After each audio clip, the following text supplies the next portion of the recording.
নমস্কাৰ সকলোকে সাদৰ সম্ভাষণ জ্ঞাপন কৰি নিউজ নাওৰ ষ্টুডিঅ'ত মই মুকিবুল হুছেইন। এখন সুন্দৰ অসমীয়া ছবিখনৰ নাম হৈছে প্ৰতিশ্ৰুতি। মাউথ পাব্লিচিটিয়ে ছবিখনৰ প্ৰতি দৰ্শকৰ সঁহাৰি পোৱা গৈছে যথেষ্ট ভাল। ছবিগৃহসমূহত দেখা গৈছে হাউচফুল। মুঠৰ ওপৰত সকলোৰে মুখে মুখে এটাই কথা, এখন ভাল ছবি উপভোগ কৰিলোঁ। ছবিগৃহলৈ আহি সকলোৱে ছবিখন উপভোগ কৰক। এখন সুন্দৰ অসমীয়া ছবিখনৰ নাম হৈছে প্ৰতিশ্ৰুতি। মাউথ পাব্লিচিটিয়ে ছবিখনৰ প্ৰতি দৰ্শকৰ সঁহাৰি পোৱা গৈছে যথেষ্ট ভাল। ছবিগৃহসমূহত দেখা গৈছে হাউচফুল। মুঠৰ ওপৰত সকলোৰে মুখে মুখে এটাই কথা, এখন ভাল ছবি উপভোগ কৰিলোঁ। ছবিগৃহলৈ গৈ আপোনালোকেও উপভোগ কৰক ছবিখন। বন্ধুবৰ ৰাতুল বৰুৱাদেৱৰ প্ৰযোজনাত এটা সুন্দৰ খুব সময় উপযোগী এখন কাহিনীৰে এখন সুন্দৰ চিনেমা অসমীয়া ৰাইজলৈ আগবঢ়াব পাৰিছে। আৰু তাকে আৰু প্ৰত্যেকগৰাকী অভিনেতা অভিনেত্ৰীয়ে অতি সুন্দৰভাৱে ইয়াত অংশগ্ৰহণ কৰি ৰাইজক যথেষ্ট আনন্দিত কৰিব পাৰিছে। আৰু লগতে পৰিচালনাও বৰ সুন্দৰকৈ আগুৱাই লৈ গৈছে গোটেই নাটকখনে। এই সুন্দৰ চলচ্চিত্ৰখনক ৰাইজে আঁকোৱালি লৈছে। ছবিখন উপভোগ কৰি বিশিষ্ট চিকিৎসক ডক্টৰ গোলাপ ডেকাই কি ক'লে শুনোচোন আহক ছবিখনৰ সন্দৰ্ভত। এইখন অত্যন্ত ভাল ফিল্ম, আৰম্ভণিৰ পৰা ওতঃপ্ৰোতভাৱে জড়িত। আৰু এই ছবিখনৰ মহুৰত নাৰিকল ভাঙি ময়ে মহুৰত কৰিছিলোঁ। মধুৰ ৰাতুল বৰাই লৈ গৈছিলে। আৰু আজি অত্যন্ত ভাল লাগিলে।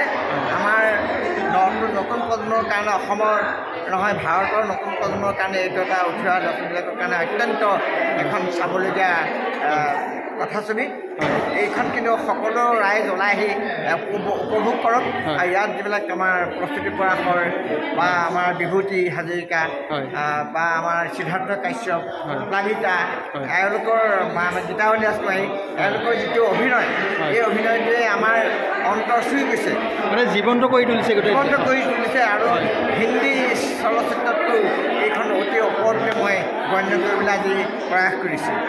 গতিকে ৰাইজৰ মাজত ৰাইজ ওলাই আহক, সদল মনে ওলাই আহক, সকলো নতুন প্ৰজন্মক লৈ পেলাই তেওঁলোকক সচেতন কৰি তোলক, যাতে ড্ৰাগছ আমি নিৰ্মূল কৰিবলৈ সক্ষম হওঁ।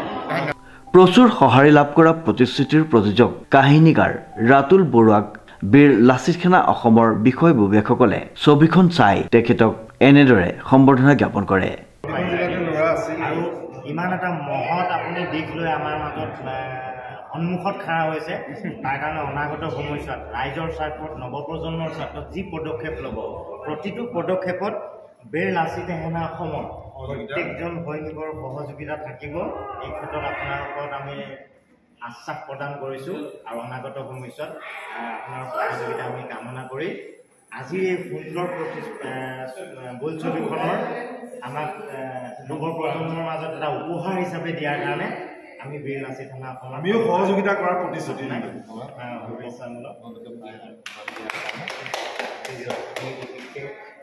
এই ছবি চাবৰ কাৰণে আমি অনুৰোধ জনাইছোঁ। ধন্যবাদ। একদম সুন্দৰ ছবি। ৰাতুলে বৰ ধুনীয়া উপহাৰ দিছে অসমবাসী ৰাইজলৈ, নতুন প্ৰজন্মলৈ।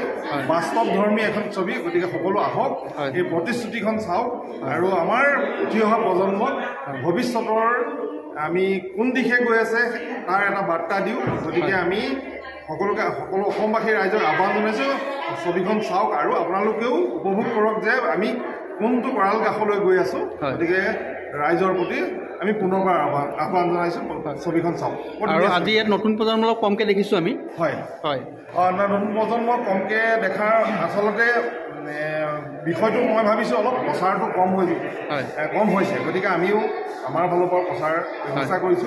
আনহাতে আকৌ অসম জাতীয়তাবাদী যুৱ পৰিষদৰ এটি সজাতি দলে ছবিখন উপভোগ কৰি প্ৰযোজক কাহিনীকাৰ ৰাতুল বৰুৱাক ধন্যবাদ জ্ঞাপন কৰি এনেদৰে বিশিষ্ট সমাজকৰ্মী খগেন দাসে এনেদৰে জানিবলৈ দিয়ে। আপোনাৰ ছবিখন চালোঁ, সঁচাকৈ খুব ভাল লাগিলে। আৰু প্ৰতিশ্ৰুতি আপোনাৰ সঁচাকৈ প্ৰতিশ্ৰুতি দিয়াৰ দৰে হ'ল। অসমৰ জনগণৰ কাৰণে এটা ভাল মেছেজ। তো আমাৰ ফালৰ পৰা এই ইমান এখন ধুনীয়া ছবি উপহাৰ দিয়াৰ কাৰণে অকণমান মৰম যাচিছোঁ আপোনাক। নৱপ্ৰজন্মৰ মাজত ভয়াৱহ ড্ৰাগছৰ যি প্ৰচলন হৈছে বা নৱপ্ৰজন্মৰ ইয়াৰ প্ৰতি আসক্ত বাঢ়িছে ইয়াক ছবিখনত সুন্দৰভাৱে উপস্থাপন কৰিছে। ইয়াৰ লগতে অভিভাৱক আৰু সন্তানৰ মাজত যি গেপ আছে তাকো জীৱন্ত কৰি তুলিছে। এই সুন্দৰ মেছেজৰ লগতে সাসপেন্স, ৰোমান্স, একশ্যন, সংগীত আদি অতি আকৰ্ষণীয়ভাৱে দাঙি ধৰিছে ছবিখনত। ভাল লাগিলে, উপভোগ্য এখন অসমীয়া চিনেমা, আমি খুব আনন্দিত আৰু আশা কৰিছোঁ দৰ্শক ৰাইজে আকোৱালিও এটা শুভ বাৰ্তা দিছে সমাজলৈ। এটা খুব ভাল লাগিলে চিনেমাখন, উপভোগ্য চিনেমা আৰু সামাজিক দায়বদ্ধতা। ৰাতুল বৰুৱাৰ প্ৰযোজনা আৰু কিশোৰ তহবিলদাৰৰ পৰিচালনাৰে নিৰ্মিত ছবিখনৰ মূল কাহিনী হিচাপে নৱপ্ৰজন্মৰ মাজৰ পৰা ড্ৰাগছ নিৰ্মূলকৰণত অসম আৰক্ষীৰ যি সফল অভিযান তাক প্ৰতিফলিত কৰিব বিচৰা হৈছে। চলচ্চিত্ৰখনৰ কাহিনী আৰু সহপৰিচালনা ৰাতুল চন্দ্ৰ বৰুৱাৰ। চিত্ৰগ্ৰহণ কৰিছে সুৰুজ ডেকা, সুমন দুৱাৰা আৰু উত্তম কলিতাই। ছবিখনৰ মুখ্য সহকাৰী পৰিচালক সমৰজ্যোতি চৰকাৰ। ছবিখনৰ চিত্ৰনাট্য আৰু সংলাপ যুটীয়াভাৱে লিখিছে কিশোৰ তহবিলদাৰ আৰু ৰাতুল বৰুৱাই।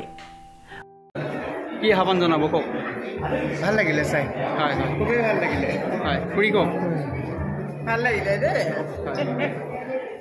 বাইদেউ বঢ়িয়া হৈছে, কওক।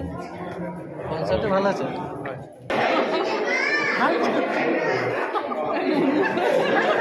বাইদেউ কওক। হয়, কওক, কিবা এটা কওক, ৰাইজক কিবা এটা কওক। ৰাইজৰ লাভ হ'ব এইখন চিনেমাৰ পৰা। হয়। অন্যহাতে বলিউডৰ কেইবাখনো হিট ছবিত অভিনয় কৰা অভিনেত্ৰী প্লাবিতা বৰঠাকুৰৰ প্ৰথম অসমীয়া ছবি প্ৰতিশ্ৰুতি। ইয়াৰ পূৰ্বে PK, lipstick, under my burqa আদিৰ দৰে জনপ্ৰিয় চিনেমাৰ উপৰিও কেইবাখনো ৱেব ছিৰিজতো অভিনয় কৰিছে অভিনেত্ৰীগৰাকীয়ে। আন এটি চৰিত্ৰত অতিথি শিল্পী হিচাপে ভুমুকি মাৰিছে যুৱ প্ৰজন্মৰ হাৰ্টক জুবিন গাৰ্গে। নতুন প্ৰজন্ম হিচাপে কি মেছেজ দিব? It's a good initiative. মইতো একচুৱেলি এইটো এৱেৰনেছ লাগিছিল আমাৰ অসমত, বহুত ড্ৰাগছ এডিক্টছ বহুত বাঢ়ি গৈছে ইয়াতে। সেইটো হিচাপত এইখন movie is very necessary for Assam people, Assam youth actually. So' it's a good initiative I will say. বহুত থেংক ইউ, বেষ্ট উইচেছ। উল্লেখযোগ্য যে ছবিখনৰ গীত লিখিছে দিগন্ত ভাৰতী আৰু আমৰিনা জেৰিয়ানাই। সংগীত ব্যৱস্থাপনা মানস হাজৰিকাৰ। সংগীত পৰিচালনা ৰাতুল বৰুৱা, পলাশ সূৰ্য গগৈ, পৰাণ বৰকটকী, ত্ৰিনয়ন বৰুৱা আৰু আমৰিনা জেৰিয়ানাৰ। মানে কি আহ্বান জনাব? ভাল লাগিলে, হয়, মানে ইমান ধুনীয়া ষ্টেপ লৈছে। হয়, চিনেমাখনৰ যোগেদি আমাৰ সমাজে এটা বাৰ্তা পাব। হয়, ধন্যবাদ দাদা। হয়, কওক। বঢ়িয়া লাগিল স্বামী চাই পেলাই। বৰ সুন্দৰ চিনেমা এখন চালোঁ। হয়, সুন্দৰ মেছেজ গৈছে ৰাইজলৈ। হয়, আৰু অসমীয়া ৰাইজ সকলো আহিব লাগে দেই চাবলৈ এইখন। বৰ সুন্দৰ চকুপানী ওলাই নতুন গ'ল। প্ৰজন্মক স্পেচিয়েলি কি বুলি ক'ব? নতুন প্ৰজন্মক কি বুলি ক'ব? নতুন প্ৰজন্মই এইখন চাব লাগে। নতুন প্ৰজন্মই এইখনৰ ইয়াৰ যিটো মেছেজ ল'ব লাগে।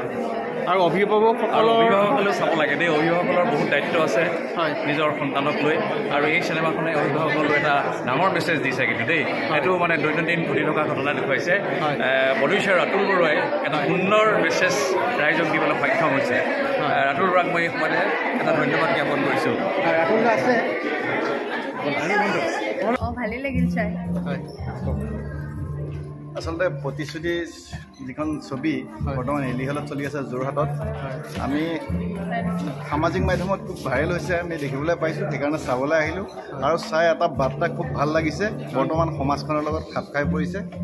ড্ৰাগছমুক্ত অসম গঢ়াৰ স্বাৰ্থত যিহেতু চৰকাৰে যেনে পদক্ষেপ লৈছে, হুবহু এই চৰকাৰখনৰ যিখিনি কৰ্মকাণ্ড গোটেই কথাখিনি ছবিখনত আল্টিমেটলি ওলাই পৰিছে। গতিকে আমি আশা কৰিছোঁ নৱপ্ৰজন্মৰ কাৰণে এখন ভাল ছবি হয় আৰু অসমৰ ৰাইজে। গীতসমূহত কণ্ঠদান কৰিছে জুবিন গাৰ্গ, কল্পনা পাটোৱাৰী, ৰূপম ভূঞা, মহালক্ষ্মী আয়াৰ, ত্ৰিনয়ন বৰুৱা আৰু স্কটলেণ্ডৰ শিল্পী অৰিয়ন চেটছে। কোৰিঅ'গ্ৰাফী হিমালীন কাশ্যপ আৰু ৰাজ দত্তৰ। সামাজিক বিষয়বস্তুৰে নিৰ্মিত এখন ছবি পৰিয়ালৰ সৈতে চাব পৰা যুৱ প্ৰজন্মক সজাগ কৰি তোলা এই ছবিখনৰ প্ৰতি বৰ্তমান দৰ্শকৰ সঁহাৰি অভূতপূৰ্ব। গৈছে সকলোৱে কৈছে সেইকাৰণে আন্তৰিক অভিনন্দন মই এয়া পাঠটো জনাইছোঁ থাকিলে আমি যিহেতু প্ৰথম মই এইটো ক'ব বিচাৰিছোঁ ধৰক মোৰ প্ৰথম কথা মই ইমান এই জগতখনৰ লগত মই ইমান পৰিচিত নহয় যে পাব্লিচিটি যেনেধৰণে কৰিব লাগিছিল মই ছবিখনৰ কৰিব পৰা নাই যথেষ্ট ৰিলিজ হোৱাৰ 3 দিনৰ আগলৈকে মই বম্বেত আছোঁ প্ৰথম কথাছবিখনতে আপুনি দেখোন একেবাৰে শীৰ্ষস্থান পাই গ'ল you are being the topper as a producer so' great congratulation to you হয় আৰু ভৱিষ্যতে আমি আৰু আশা কৰিম এইটোৱে সকলোৰ প্ৰতি অনুৰোধ যে আপোনালোকে কথাছবিখন যিহেতু মানে মই ব্যৱসায়িকভাৱে মই ভবা নাই যে হ'লেও মানে য়ং জেনেৰেশ্যনৰ মাজতে ছবিখন লৈ যাব লাগে উৎপল দাসৰ এক বিশেষ প্ৰতিবেদন নিউজ নাও